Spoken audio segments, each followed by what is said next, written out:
அதுக்கப்புறம் இந்தியாவுக்குள்ள இந்த கிறிஸ்தவங்க எப்படி வந்தாங்க அப்படின்னு பார்த்தீங்கன்னா, கிபி 52ல இயேசு கிறிஸ்து கூடவே இருந்த அவருடைய ரொம்ப நெருக்கமான ஒரு அப்போஸ்தலன் அப்படின்னு சொல்லப்படுகிற தாமஸ் அவர் வந்து பார்த்தீங்கன்னா, இந்தியாவில் இருக்க கொடுங்கலூர் முசிரிஸ் அப்படின்னு சொல்ற கேரளாவில் இருக்கிற ஒரு பகுதியில் வர்றாரு. அங்க வந்து அந்த இயேசு கிறிஸ்து கிட்ட இருக்க என்னென்ன கிறிஸ்தவ போதனைகளை கற்றுக்கொண்டாரோ அது எல்லாத்தையும் வந்து அந்த இடத்துல பரப்பி நிறைய சர்ச்சை வந்து அந்த இடத்துல வந்து வந்து உருவாக்கிட்டுறாரு.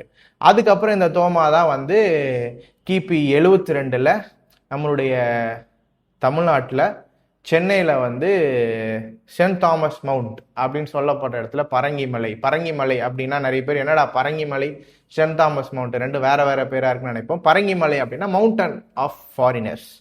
ஸோ அந்த இடத்துல வந்து இந்த தாமஸ் அப்படின்றவர் வந்து குத்தி கொல்லப்படுகிறாரு சிலரால. இந்த மதம் பரப்பப்பட்ட காரணத்தினால கொல்லப்படுறாருன்னு நினைக்கிறேன்.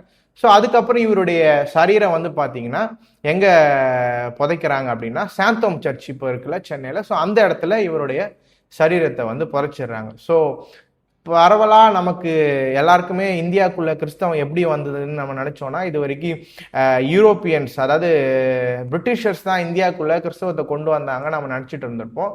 ஆனா வந்து வரலாறு என்ன சொல்லுதுன்னா, இந்த கிபி 52லே தோமா அப்படின்ற இயேசு கிறிஸ்துடைய சீஷன் மூலமா இந்தியாவுக்கு இந்த கிறிஸ்தவம் வந்துவிட்டது.